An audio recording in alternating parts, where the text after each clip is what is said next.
Surfing is a practice for better knowing myself, knowing the world around me better, connecting with that.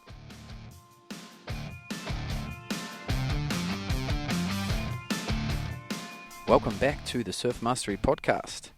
Today's episode is with Barry Green. Barry is from Santa Cruz. He works as a surf coach and wellness coach in the Santa Cruz area, as well as doing surf trips and retreats. I'm excited to announce that Barry and myself will be hosting a surf coaching trip later on this year. Those that are interested to find out more, I'll talk more about the trip after the interview. For now, meet Barry.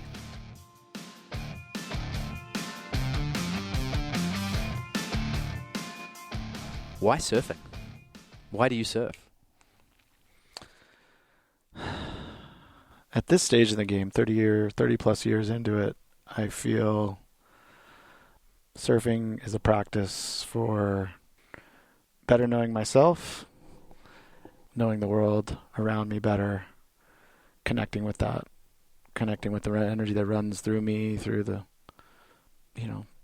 around me, with other people, and just a practice of responding better with more grace and poise in whatever situation happens. But that's built on top of, it just feels good, and I never stop. When I do have intro clients or somebody that hasn't surfed before and, they can't even put it into words. I had this kid from Haiti. One of my clients adopted a boy from Haiti recently, and all he kept saying in French is like, it's just so good. And sometimes I think that it just distills down to that. It just feels good. Yeah, I like that word, connection. Yeah. How does that fit in with the ocean and your relationship with surfing and the ocean?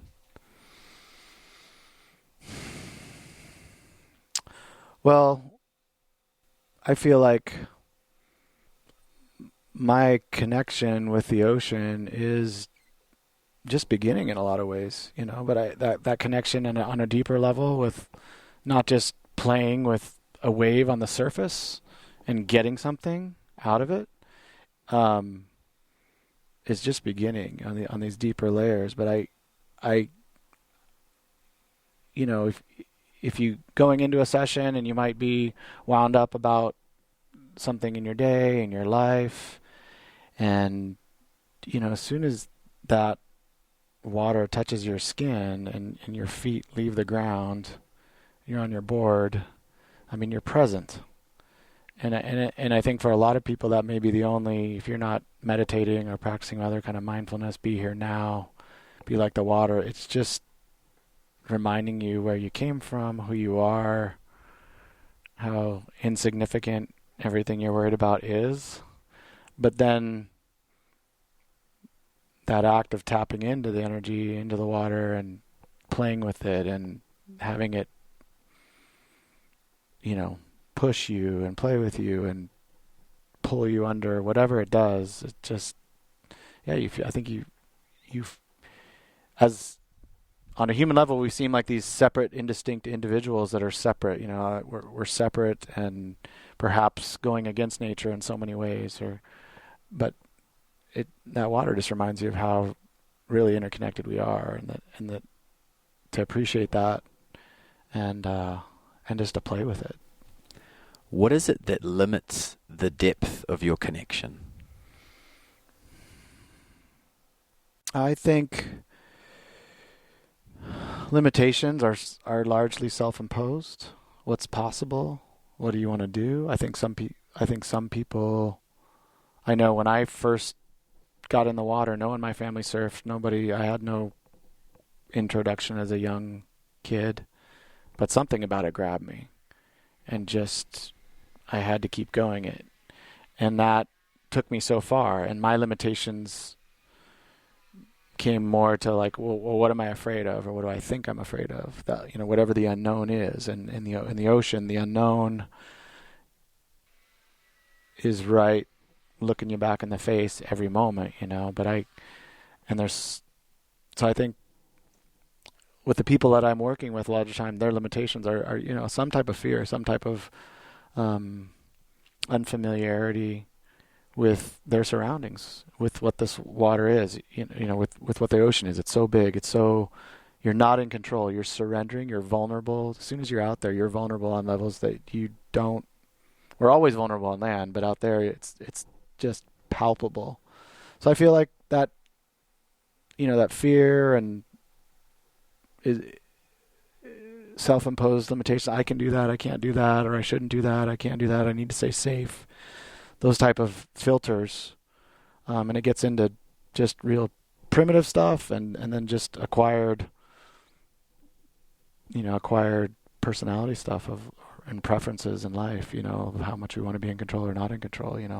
That those are ultimately what I view as the limitations. And as a coach, that's what I feel like I'm guiding people around their edges and maybe sticking one foot over the edge a little bit, pushing a little bit farther than they would to get that glimpse of that new level, that new potential, and a new appreciation for that process, and then hopefully you just start gaining momentum. But yeah, limitations I feel are largely self-imposed. Yeah, I agree. It seems like the depth of your connection is limited by your fear and anxiety. Right. Not just in terms of surfing, but in business relationships, all relationships. Yeah. Not just your relationship to the ocean. Right. So the less fear and anxiety around any relationship allows you to connect more deeply with the other party, whether that be the ocean, another person, a business, etc. Right. Yeah, the more present you can be, the more you can receive and be aware of. Reading waves, reading people, reading the room, right? Yeah. It's situational awareness of different sorts. But it's endless, open-minded. I love that Jerry Lopez quote of, the first 20 years of surfing are just to see if you're interested. And the real journey doesn't begin till the second 20, Yeah, I like that one. Yeah, that's a good one. It's like, yeah, it takes a while to be present, to be connected, and to to have that poise that comes with the clarity of who you are, what you want, the path you're choosing, not a path that's been handed to you or marketed to you, but your authentic path. Like that's ultimately what deeper connection leads you to that authentic path that I feel like everyone has the potential to travel. Although few of us, Yeah. there's always some kind of limitation beyond ourselves, I guess. So I've had the opportunity to surf with you a couple of times, and you surf very smoothly, and I think it's actually a great way to describe your surfing is you look very connected to the rhythm of the ocean and to the wave itself. And your body is very relaxed. There's no fear or anxiety, or there's no preciousness around the wave. Is that something that's always come naturally to you, or have you had to develop that in your surfing? Well, first off, I would say, I would probably be really critical if when I see myself, I'm critical of it, but I feel at this stage of life as, 48 years old, surfing as long as I have, coaching people day in, day out and helping people in their journeys, that I've gotten clearer about that, the importance of that connection and being present and being aware of, where am I holding the tension, or where's the tension from other parts of my life coming into this, and being in the waters, the time for me to tap into what's most pure and authentic about myself and express that in some way. And so, whether it's stees or however you want to employ it, and I I was a disciple of Curran in the 80s when I started surfing, and we all admire that flow and rhythm and timing and grace that under pressure, within such a dynamic, seemingly chaotic scene, it's just, if you can demonstrate that's where you really tap into the source of self and sea and your soul in a way, and I think I consciously work on it, and I think that's the open-ended invitation, is to keep going that way, what is that smooth, authentic expression? Where can you go with that? How far can you take it? And then it's what feels right when you're up and standing, not trying to mimic something or create something, but just be yourself on a wave. What does that look like? So it's interesting. I thank you for the feedback. I don't. Should probably film myself more often, but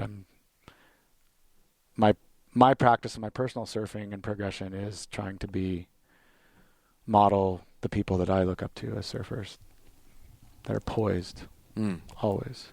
Well, it's one thing that's ubiquitous. All good surfers, that connection is ubiquitous. That the relaxed, non-anxious look on their face is ubiquitous. Even if it's a surfer who's surfing twice as fast as anyone else, it's almost like he's twice as relaxed. Right. And he's twice as connected, kind of thing. Yeah. So, how have you developed that? Like, I'm just wondering, your own. I know you're a coach, but your own personal surfing journey was there a time when you felt like you weren't as connected as you could be?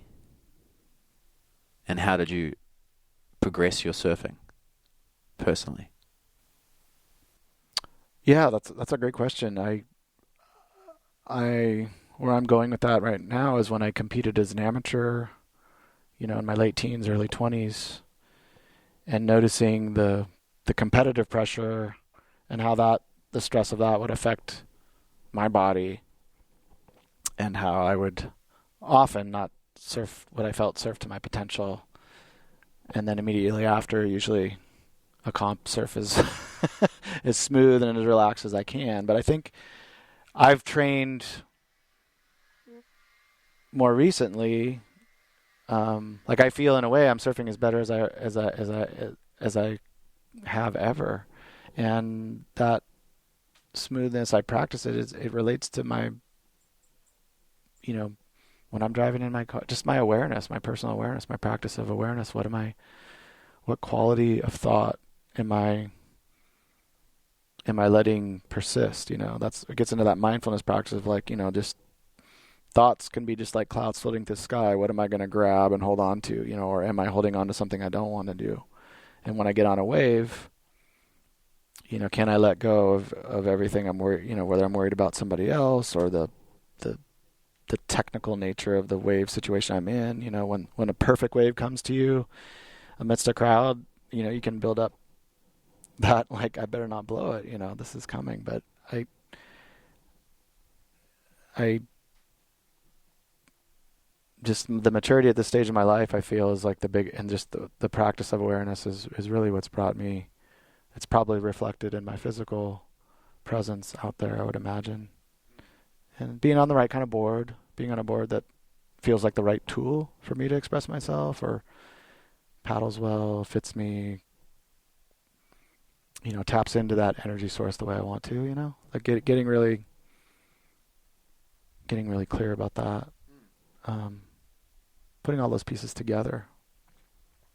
But I'm trying to flow through life. If I'm in my car driving through traffic, get whatever it is, okay, just flow, let go. Don't press, don't push. Tap into the flow of that moment. Be aware of what's around you. What you control. Be clear about what you can control, what you can't control. Don't try to push, press. And I think that fits well with surfing too. Yeah. So do you think that let's say the surfers who are the most connected, are they the ones that are the most self-aware? Is there a kind of proportionate relationship there? I think you could make the argument, but self-awareness is an interesting thing.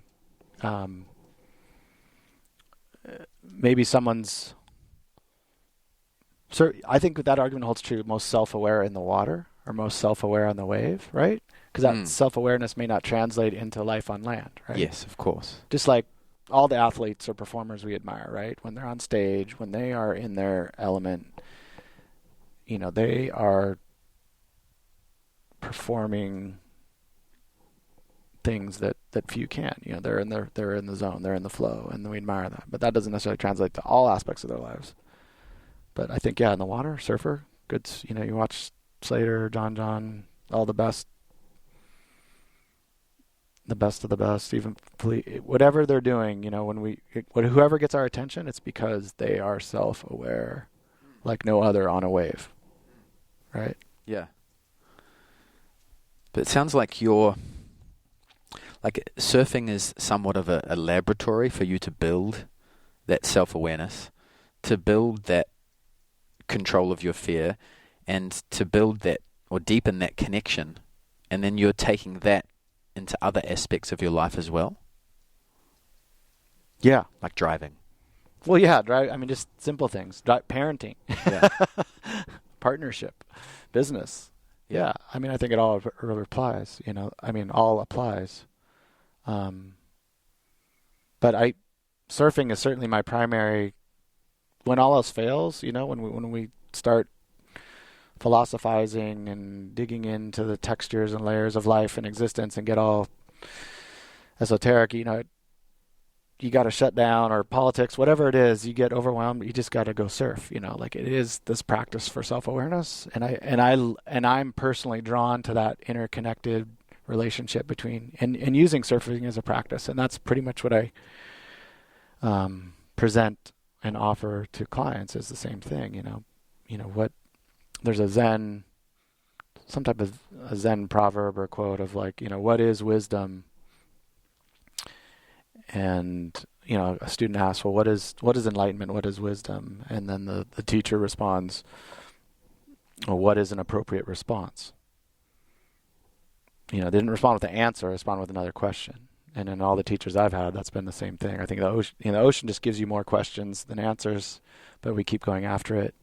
And back to that quote is an appropriate response. The ocean, it's always how do I respond to this situation, And so I love that. I love making that connection. Yeah. Okay, so if the ocean could speak, what words would it use to ask that question? Oh, that's a great. That's a good one. What would the ocean speak?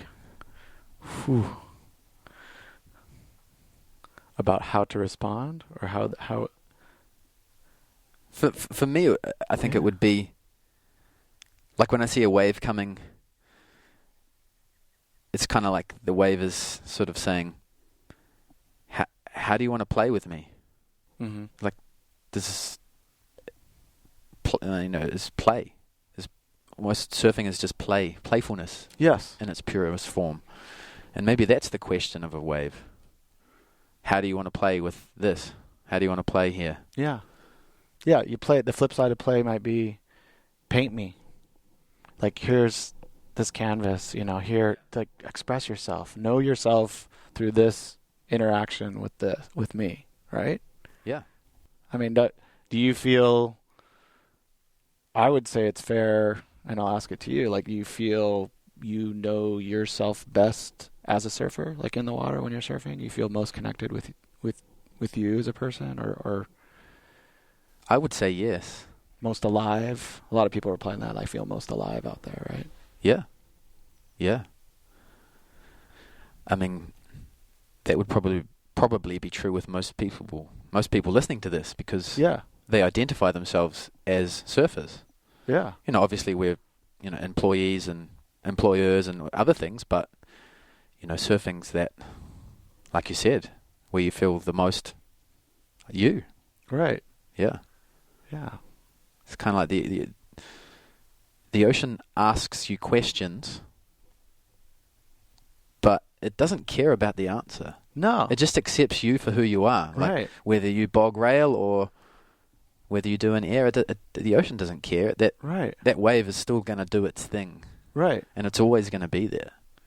Yeah. And I loved in your interview with John DeMartini when he talked about the wave energy relating to kind of cosmic forces, influencing atmospheric pressures, which, just that interconnectedness extrapolated outwards as far as we can, that ties into this too, I love not trying to reach any conclusion, but I love connecting those dots, and then feeling like when we're on the wave, that's kind of just this ending point or this arrival, and that's a way of just knowing ourselves, experiencing ourselves, and in a way that's playful. It doesn't have a purpose or meaning in terms of productivity and all these human, societal, cultural constructs. It's just do it for the dance itself, right? Yeah. And that's maybe good enough. Or maybe that's the highest or deepest. I don't know. But yeah. I mean, obviously, if you're pushing the boundaries of your surfing, then sometimes it's less playful and it's more challenging. Yeah. Or testing. So it's a true test of your character. Oh, definitely. You know that you're going to come up, but can you remain calm? Yeah. Yeah, and a lot of people can't. No. But you can continue to revisit. As long as you keep surfing, you're going to be revisiting your edges. And along with just the visceral aliveness feeling in the moment of just riding a wave, that I think those challenges and chipping away at our edges and flirting with what we know of what's possible, self-imposed limitations, fears, etc. There's real meaning and value in that, and that's leaving the water feeling good is one thing, and then having transformative experiences around something like I survived something I didn't think I did, or I pulled something off, and in my mind it was inconceivable, dangerous, whatever, and it's like just peels away these layers of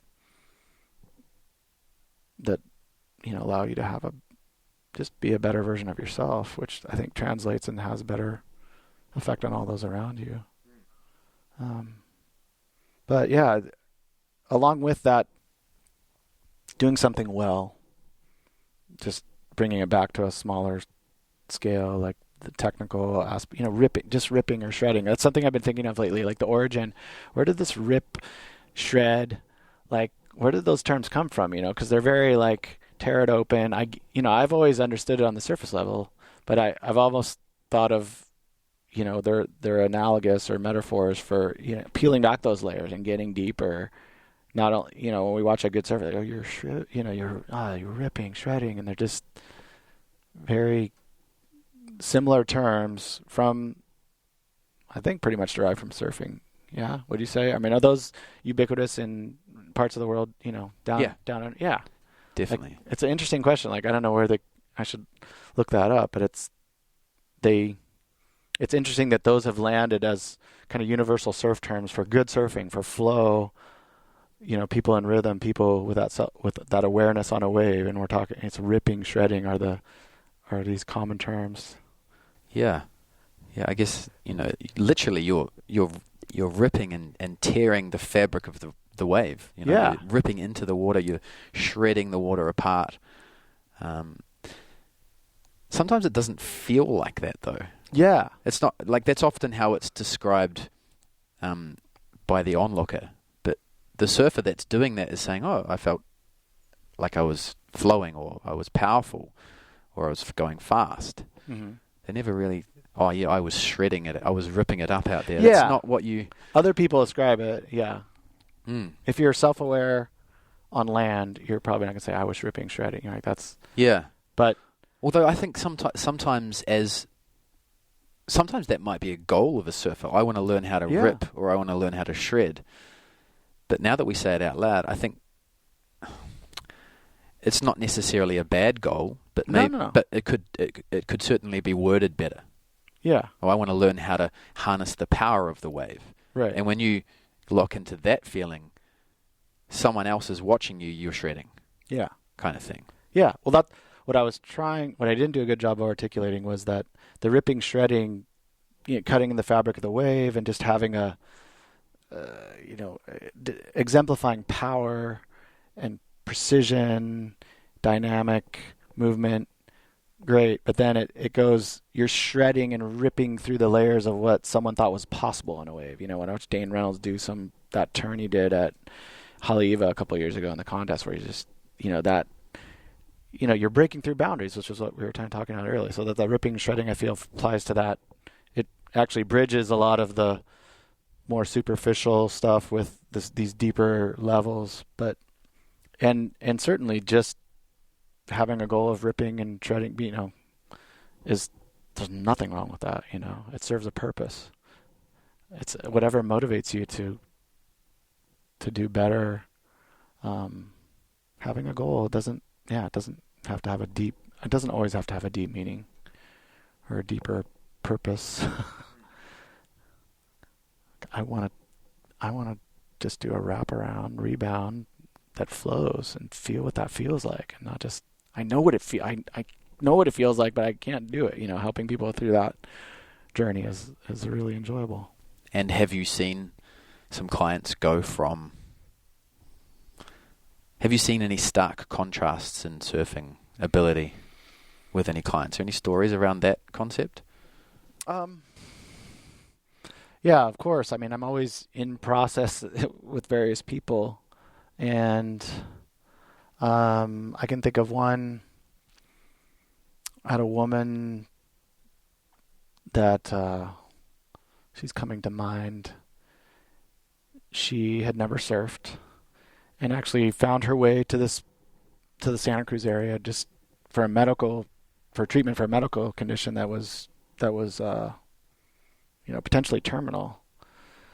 And that brought her to this area, and she received the treatment and got better. And then the doctor was a surfer, and she was near the waves, and she had been, pro athlete in the Army, just a very accomplished person on a lot of levels, and jumped into surfing. And surfing, went from, but that vulnerability and,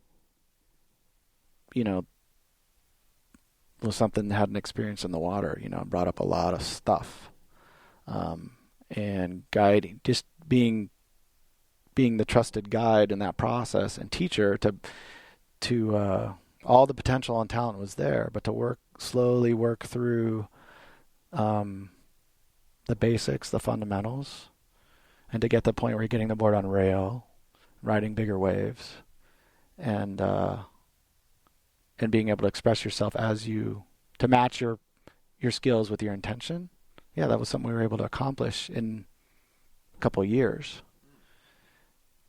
And then the interesting about her was that she eventually, she moved back inland, back to Canada. Is not near the water in a way where she can surf every day, but that was just a chapter in her life where that came together on the deeper levels, on the technical levels.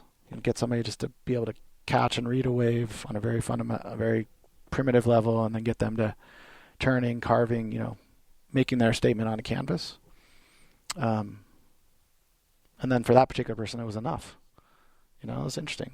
It's interesting to notice how people come into surfing, or whether they come to me, mid a lifetime of surfing, or a young person that's competing. You're always helping them see themselves somewhat differently through, their performance.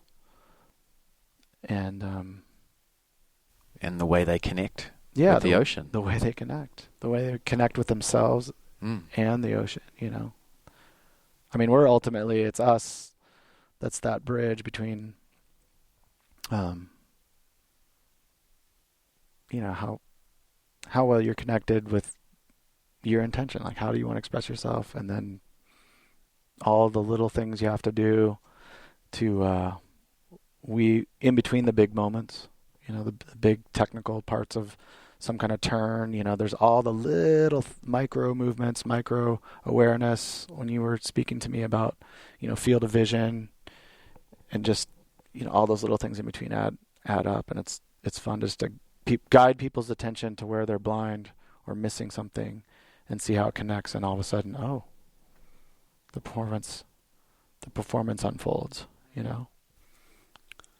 So you're kind of like, well, the surf coach is like the third element. You've got the surfer and the ocean.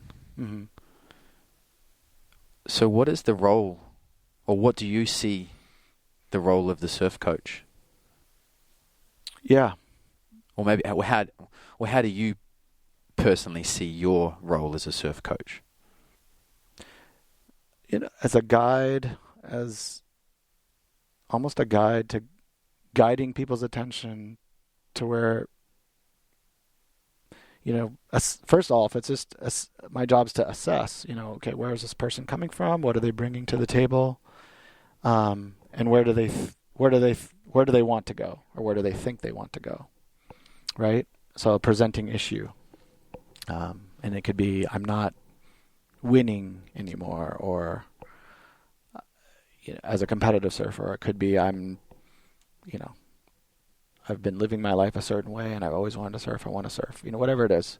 Or, I can't get my cut back. But assessing where someone's at, then using my own, analytical skills as a surfer and trying to determine where the blind spots are, how to guide their attention in a way that makes sense to them, And it's easy to do on the early stages, someone that's very beginner, easy to do.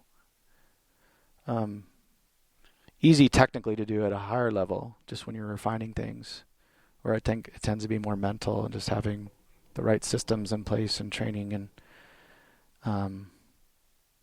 but the job is just as a guide, a support and a guide to guide people's awareness where it needs to be, to support people in being at their edge, smoothing out those edges, where their comfort zone is, wherever their limitation is. Like, they're coming to me because they want to help, getting past those stuck points, those blind spots. And it's something, most surfers, you figure it out on your own, or you just stay in one place, and then everyone just kind of stays there or tries a different board or different equipment.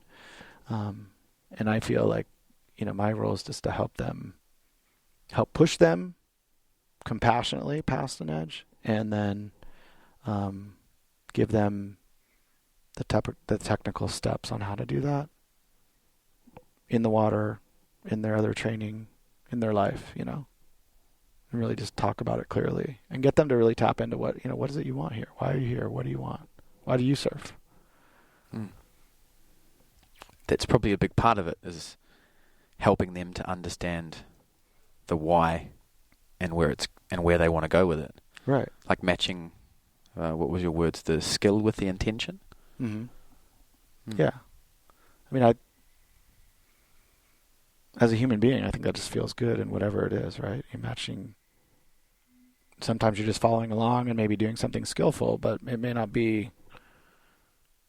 You see that in the pro ranks, like guys that strike out on tour and they're following the prevailing, since a Grom, and just you're going through the competitive machine, and then you arrive on the pro stage, and you're kind of like, I don't, like, this isn't in maybe a certain maturity, a certain point in life where you're like, well, who am I? Is this what I am, or not? And surfing obviously has those roots in kind of being rebel or counterculture. But and I think that's always drawn a lot of people too. I mean, that's in the DNA of this sport, like counter to the prevailing winds of life and existence, right? You're gonna rip and shred away at that. But that's an interesting process for people. Yeah, it's quite a good way to describe. Well, there's a big mismatch between intention and skill in the surfing world, I think. Mm-hmm. most surfers might have the intention of doing a re-entry. Mm-hmm. And, it feels great. An average or even a poor re-entry feels amazing. Mm-hmm. But that surfer might think they've done an amazing re-entry. Right. But if you've never seen yourself on film, that skill and intention, they're so far apart.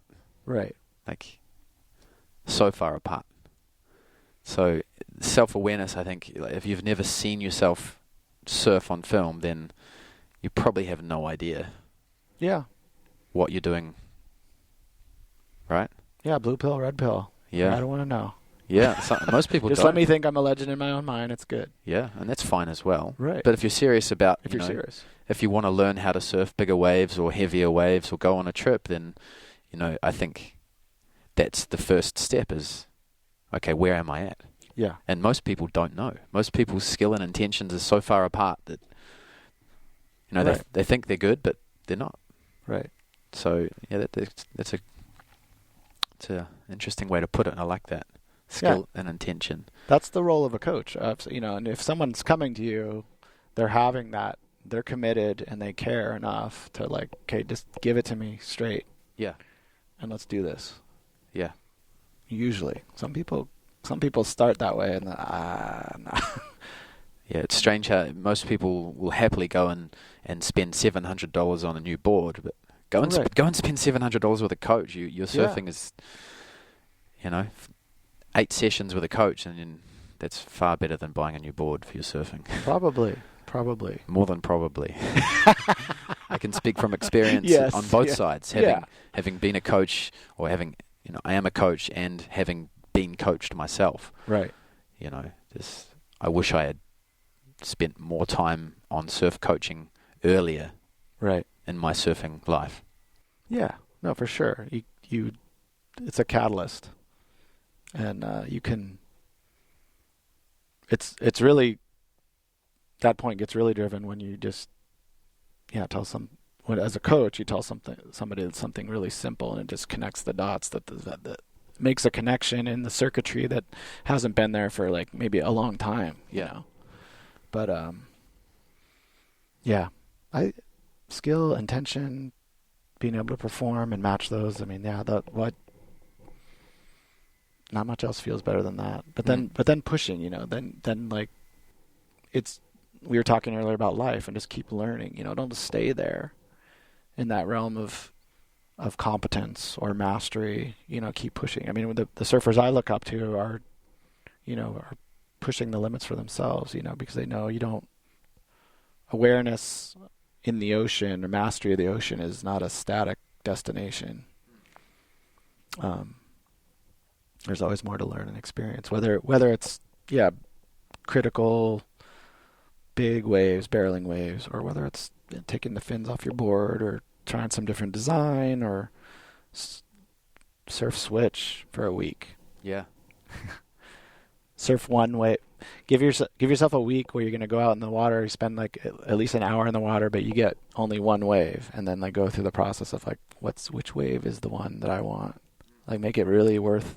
Those are kind of practices that I'm starting to present to clients. Just to get to just tweak things a little bit.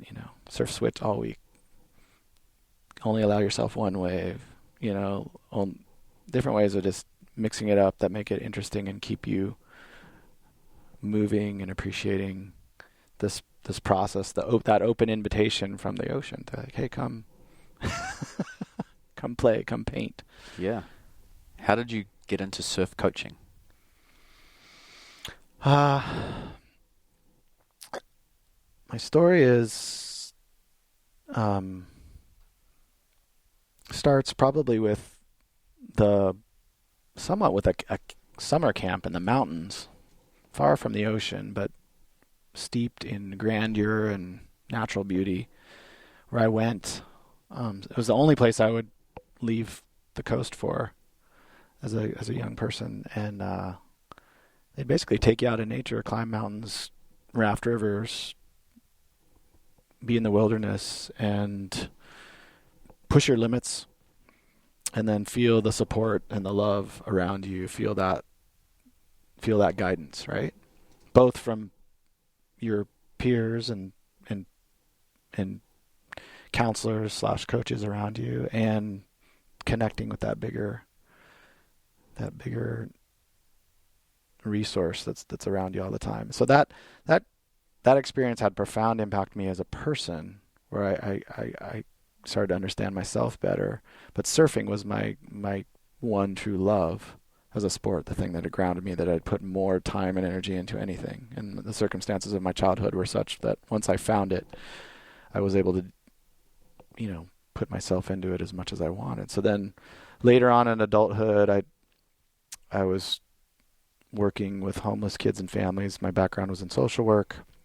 When I had my twin daughters, just kind of overwhelmed energetically, and needed a little break, and thought teaching surfing might be a fun little in-between feeder job until I figure out the next thing.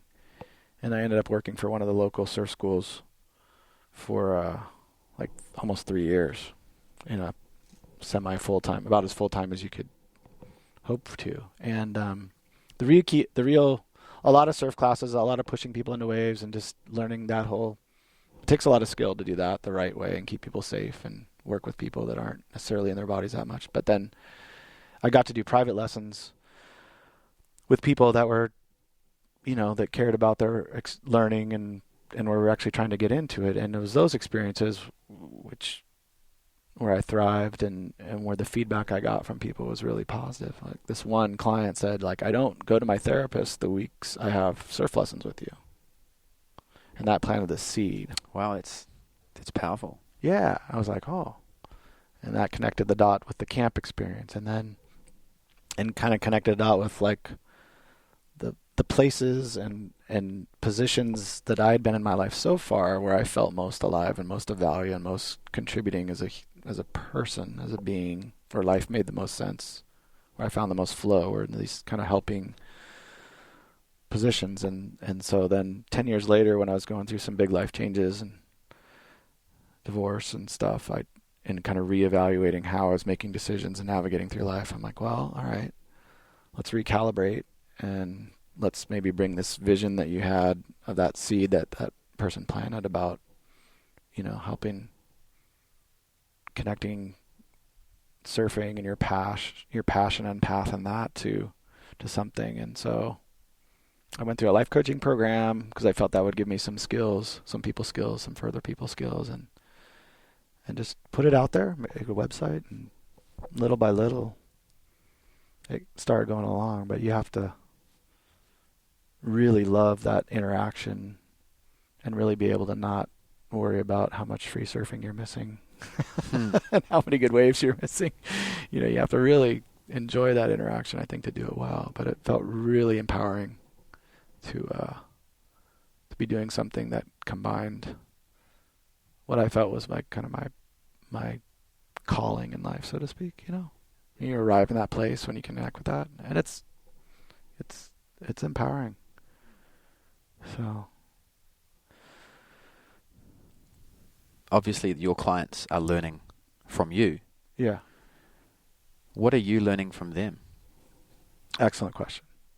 And I think coaching, teaching, counseling, it's always a two-way street to a certain extent. It should be, right? Of course, I'm always learning kind of patience and humility and how to, the flow of life. I mean, the rhythm of a surf coach and running a business, reflects that the nature of the ocean itself. There's waves coming, there's waves not, and life, you're always juggling and flowing with what's coming and what's not coming, what you can control, what you can't control. But I think what I find most valuable with people, because I'm really passionate about being a coach and realizing coaching is an open-ended, proposition as well. I'm never going to be I'm a master coach. It's there's more learning. So just when I'm grappling with how to communicate some concept to somebody, and I'm usually trying to find an analogy to some other sport or activity or skill that they have, and trying to find some parallels like that. And then, in that process, I'll stumble upon a way that I've articulated something that's new, and it'll help me. Like, oh, that's a good thing for coaching, and whoa, maybe actually that's going to help me when I'm watching, like, John. When I'm watching a Kelly or whoever at Chopu or some paddle in under the lip in a heaving, some situation where I'm feeling very tense and uncertain when I'm watching that, and just how to be relaxed. Some little nugget of wisdom or something that just helps me in my own surfing be smoother and more poised and present comes through that interaction. And so it's a constant flow. Those are fun when you get those nuggets of wisdom, but it's just a steady flow of appreciation and reminding myself to be grateful. Coaching's a practice of, I'm very fortunate to be doing what I'm doing. So there's, learning, they're teaching me about myself and about life and about how to improve my surfing.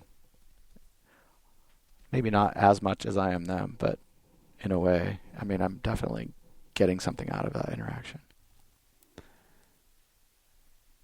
A question I always ask surf coaches is, what's the most common mistakes you see in the general population of surfers? Yeah, probably the one piece of advice that fits every layer, every level of surfer is that being relaxed a little bit more, being that awareness. You're pressing, you're pushing for whatever, and they're different reasons. But I feel that's almost a universal one, is like, slow it down a little bit, whenever, because it just relates to whenever we're at our edge, whenever we're not executing or doing, like, if you're just a little more relaxed, a little more fluid, where's that tension that doesn't need to be there? Reduce the tension in your body that doesn't need to be there. Slow it down. You have more time than you think, right? This is what relates to how we evaluate a situation. And at a certain point, we cut off from the situation and start being proactive about responding to what we feel is about to happen. And that's not always what is happening, right? So I think if you can be more relaxed, patient, poised, you're going to make better decisions and have better technique through the transitions. Because there's so many transitions in surfing, from paddling into a wave. Like, I think it's surfing, every wave we surf, we're on I'm getting into another point, but every wave we surf, we're prone, paddling into the wave, and there's input we're giving into the board and reading the wave. You start that initial trajectory into the wave prone, and that's underappreciated. It's not like I'm just paddling to catch the wave and then I jumped on my feet and then I'm surfing, or then I'm giving the board feed, then I'm driving. It's like, no, these are just transitions, and then you're choosing, the steering wheel's in your hand and now it's in your feet, but the driving, you're driving, you're surfing the whole way. So that I think I learned it from Michael Gervais, who you had as a guest, which is like, it's the mastery comes through the moments in between the big moments, the spaces in between. And I love that, right? And like true masters of craft, whatever it is, it's all the little things that are not so noticeable to the untrained eye, or even the trained eye, right?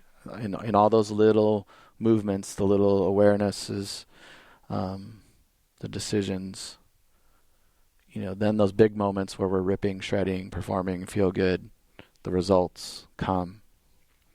So I think the biggest things in surfing as a coach that I correct are that just being relaxed enough to find the room to improve on those little moments, and just being relaxed enough to respond better.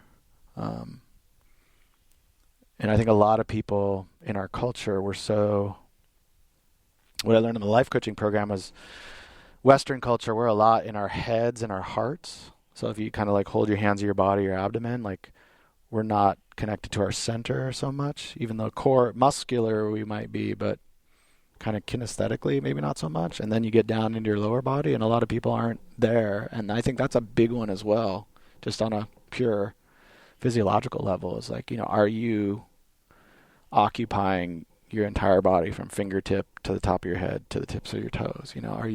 Is there a circuit running back and forth through there? Because when it comes to surfing, if you're not, you're missing out. Yeah, and you can't use that tool, the instrument. You can't feel the wave. You're gonna, and so then you'll start pressing in certain ways that you think are the right way, right? I want to do a floater. I'm going to do a floater now, or I'm going to, if you can't feel it, if you can't allow the space to feel it or see it, it's hard to connect. Yeah. I like that you said you have more time than you think. Yeah. So true. What do you think gets in the way of awareness of those moments in between? Like, why are people being so uptight?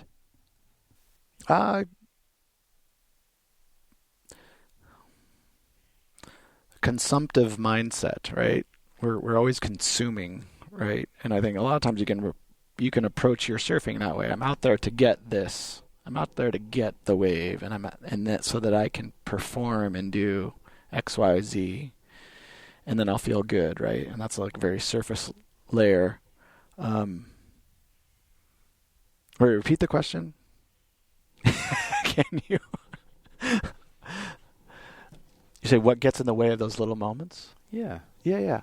So, yeah, that's what I was saying, like a consumptive mindset. Like we're so chasing after whatever or acquiring something, and we might even, I think that's a phase in surfing, or a phase in a session if you're trying to practice awareness through surfing. But if you're trying to get something from it and not like when I was a Grom, I mean, that's all. I'm just out there to get what I get and compete and try to prove myself to the guys and do whatever. And then later you're like, okay, oh yeah, wow, there's a sea otter and look at this kelp and look at around me and I'm out in nature, So I think it's the awareness. If you don't have that awareness, I don't think you're paying attention to the bigger moments, right? If you're just consuming, taking, and you're missing the little things. It's a kind of a smell the roses, stop and smell the roses kind of mindset almost, right? Yeah. So that reminds me of a quote. Be here now. Right? Yeah. That's so right cliche and it's everywhere now. But it's not good enough. You need to be in the center of now. So that's where the detail comes in. Right. And that's when you get in the zone and time slows down and you know what you're doing and you're in control of those smaller moments, the details. Right. And then you feel like you have more time because, you do have more time. Right. It's like we can all watch. We can all stand on the beach and watch a wave roll through and watch a good surfer surf it. And you're like, oh yeah, there's a nice rhythm. That's not too fast, not too slow. Right. I could probably do that. And you get out there, and next thing you know, all you've done is done 2 pumps, and you've driven down the line, and the wave's finished. And you're like, right, wow, why did that happen so fast? Right. And I think a lot of it's got to do with the preciousness of the wave. Mm-hmm. And I guess that comes back to what you said. You're looking down the line, or you want to know what it feels like to do that turn. Right. But why don't you just want to know what it feels like to paddle into a wave, or you're right, or to pop up at the perfect time, or to scratch into that wave in the perfect position and make the drop. See. and it's hard because a wave is a precious thing. It's a scarce it's a scarce commodity out there. There's only so many coming through, and we're all out there trying to get it. So yeah, you don't want to waste it, but then that's a hard point I have to drive with clients is like, hey, we don't need to go every other sport we can get the ball machine out or shoot some baskets or do some drills and break it down. Surfing, since the game and the terrain it's always presenting that. It's always that invitation, right? To play and to perform. It's hard just to... Now we're just going to go closeouts and work on your awareness in the moment from transitioning to your feet and whatever, because I feel that's best for Yeah. No, I gotta get. I want to make it down the line. It's counterintuitive, but yeah, I think the more you can. I think longboarding. All I did was shortboard the first 15 plus years I surfed, and then getting on a longboard where you're generally going slower, riding slower waves. Generally, I mean, you can do a lot of things on longboard, but I love it. Because of like I'm gonna pet the kitty, that little whitewater when I'm right in the pocket and it's breaking right and it's slowing down and you're just so much more aware of different parts of the wave face, and because I'm not trying to rip or shred in a shortboard way or utilize the whitewater for a rebound or a floater or whatever, which is all good. Like it's all good, but it's I like that slowing down and appreciating. And then to help other people kind of, it's almost I'm not trying to help people hack the learning curve, because I think it's valuable, in terms of like that Jerry Lopez quote, like you just got to put in your time, got to pay your dues. But I am trying to help people maximize their opportunities given the time, because few people are making it a full-on lifestyle where they're going to pull out and surf multiple hours every day. It's just not realistic for a majority of people. So if you can help them slow down and pay attention to those things, it's quite helpful. Yeah, well, it's also helpful for the surfing community, Yeah. Surfers that are better surfers are more aware, they're more respectful. Exactly. And that helps the culture of the lineup. It does. That's a hard argument to get across to certain people too as well, because it's the mainstreamness and masses of surfers out there now are, quite distressing to some people. And I never experienced kind of quote unquote prejudice as a white male on the West Coast until I was a surf coach. People pointing the finger at you and getting in your face occasionally because they just view you as part of the cause, part of the problem, when if you're doing your job right, you're helping a more conscious integration. And that's a service, that's a help. It is a help. It's a help all around. Yeah. Yeah, I guess the young surfers are always looking into the future as like, okay, I'm gonna race down to that section and do an air. Yeah. They're always looking at the future. And then the old surfers are always, back in my day, there have only been 3 of us on the water. Right. They're living in the past. Yeah. And surf coach is helping to bring us, surfers back to the present moment. Yeah. Or just, you can help everyone better appreciate each other. That's one of my practices for clients as well.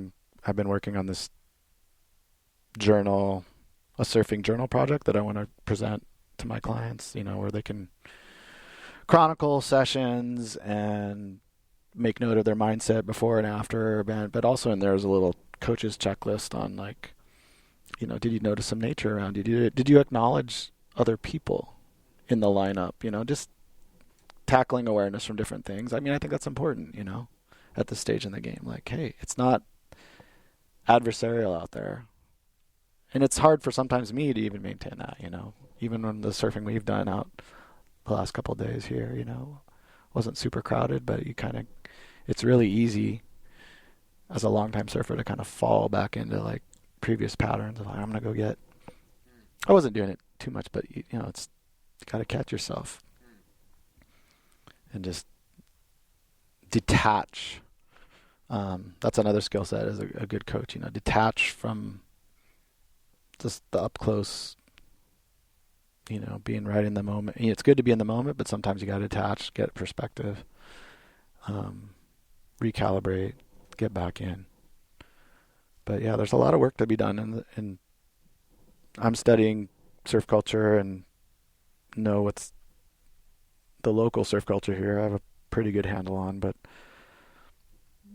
it's a very tribal thing in a lot of ways. So there's always work to be done just to help.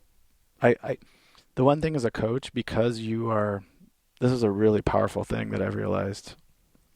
Just acknowledging somebody else, being witness to somebody else. Like all my clients, he's just like, hey, you did that. I saw that, Just like when we're little kids, like, oh, he did that, And it's like that recognition, just that appreciation, acknowledgement in the moment, it goes a long way. And out in the water, yeah, you can turn someone's whole day around. Give them a little hoot, little holler, even if they'd normally be someone, they're not doing anything, they're not ripping or shredding, but they're at their level, they're pushing their limitations or boundaries, Yeah, and you can usually see that on their face too. Yeah, exactly. Yeah. So the more of that we do, I think the better off. Or I think it's great that people go off and they go offshore, listening to Dave Parmenter and just, the near shore surfing, and he's moving more offshore surfing practices, and there's all kinds. The ocean is limitless out there. Foiling, all these different ways to interact with that wave energy that take us out of the lineups that are getting congested. Like there's room, right? Yeah, interesting. Yeah, there's room. Or go some big wave spot. You can find solitude. Yes, it's just harder. Yeah, yeah. You mentioned Tom Curran. Is he your favorite surfer? Growing up, he was, just because he was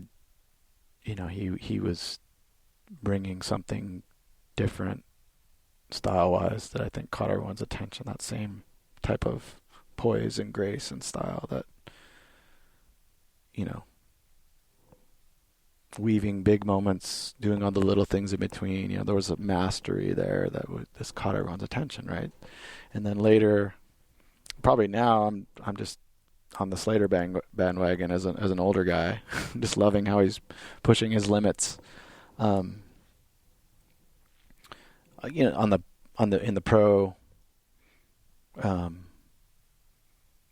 the pro world tour scene, I love seeing those. He's just breaking down a lot of limitations, on a lot of different levels. And just what he's doing as a businessman and entrepreneur on all these different levels, which a lot of people have a problem with. But you have to, looking at his path of self-expression and,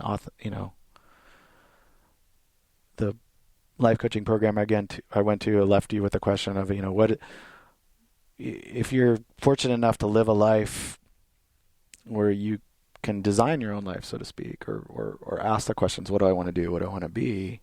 Well, a good question is, what can you create utilizing your own gifts and talents that would only exist if you create it? That's the kind of question along those lines to get you kind of connected with an authentic path, and that's everyone has the potential to do that, but it's fun to see someone like a Kelly Slater, given his fame and performance feats, and then he's trying to he's not afraid to fail and try things that are controversial and do other things. So I admire him as a person and as a surfer. But of course, see Philippe Toledo do 2 alley-oops on a wave at J-Bay and things like that, and just, or even around here, to see. I don't have a favorite, but I love seeing good surfing. I love seeing people authentically express themselves on a wave, whether they're some pro or some lady that rides. There's a woman down one of our local breaks that she rides a wave storm, and she rides every wave on her knees. And she knows how to catch waves. She can read a wave good and do whatever, and she's just doing her thing. And she does, and she's happy and doesn't care, and it's cool. That's inspiring to me. Or guys that have gone through several rounds of chemo and they just keep surfing in that community of people, keep bringing them back, keep to push through and thrive and survive things. I love that type of stuff's just as inspiring. Obviously, it's not always on a performance level, but it's like a life performance level. and they're also engaging with surfing in a deep way, whether they know it or not. Those people aren't always what I'd call self-aware people, but they're authentically connected.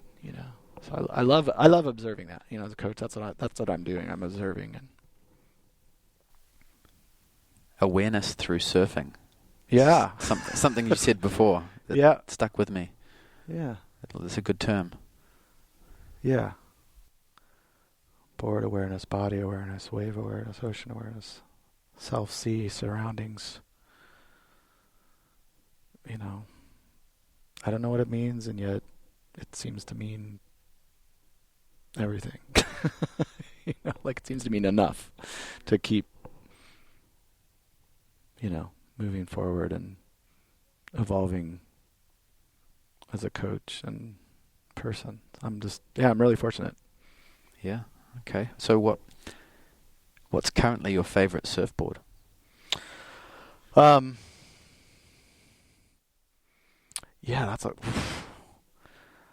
I would say right now my favorite board is actually a 7-foot round nose pintail quad that it's kind of like a little mini longboard, but it has kind of a progressive shortboard kind of rocker, and like 2 5/8 thick, 21 and a half wide,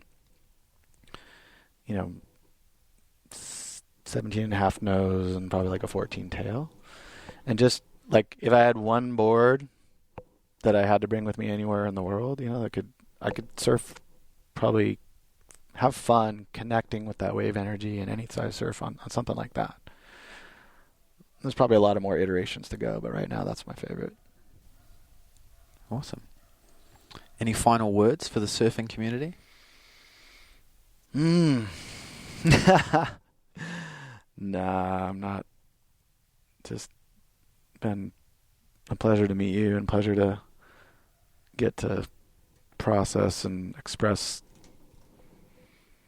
my thoughts and inspirations on things. There's just every conversation, every interaction is an opportunity for me to learn and get more clear about what I want to do. But yeah, I mean, maybe the surfing community, I just feel like let's, just acknowledge each other, as much as you can. I think that's just acknowledge yourself, acknowledge yourself in your own path, and don't get in your own way, and acknowledge others in that same process. And there is that affinity, surfers out of the water, there's like an affinity, but in the water, I'm thinking more like acknowledge people in the water more, cheer, hoot somebody on, and it feels good, and just smile a little bit more. Great. And where can people find out more about you? Social media, website, etc. Yeah, I'm Instagram at Making the Drop. makingthedrop.com is my website. And those are the two primary ways to reach me. Great. So I encourage people to questions, comments, go to Instagram and interact, acknowledge. Yeah, love it. Thank you for your time, Barry. Really appreciate it. All right. Pleasure, Mike. Thank you. All right. Right, I hope you guys enjoyed that. If you did, please let us know. Connect, engage, questions, queries. Please go to Instagram, go to Facebook, let us know. Now, as I mentioned at the beginning, Barry and I are organising a trip to Central America later this year. So it's probably going to be towards the end of June, maybe July. We haven't confirmed dates yet, nor have we confirmed venue. So it's a little bit up in the air. But it's the place we're looking at has a really fun, rippable right-hander, and it gets a lot of swell. And the facility is perfect. Those that are seriously interested, please write us an email explaining why you want to come on the trip. Barry and I want to put together a group of people that are serious about putting their time, their money, and their energy into focusing on just getting better at surfing over 7 days. And I'm not just talking from a technique perspective. As you heard Barry in the interview, there's more to it than just having good technique. If the sound of that excites you, please write Barry and I an email. So in the to column, put Barry and myself. So that's mike@surfmastery.com and barry@makingthedrop.com. Both email addresses will be on the show notes to this episode at surfmastery.com/podcast. And we will reply with more details. Those that have already emailed me with interest in attending the Surf Mastery trip, you will have first right of refusal for the trip. So thanks to those that have already emailed their interest, as I have mentioned this before. And this will be the first of many trips, by the way. If June, July this year is not a great time for you guys, just hang in there. There'll be more trips coming up. Also, I'd be really interested to hear if you guys have any questions. Is there someone out there you'd like me to interview? Do you have any specific questions for previous guests or myself? Please engage on Instagram or Facebook. I think that's the best way. If you want to engage in a longer form way, please email me at mike@surfmastery.com, or there's also a contact me page on my website as well at surfmastery.com. Again, thanks for tuning in. Get in the water.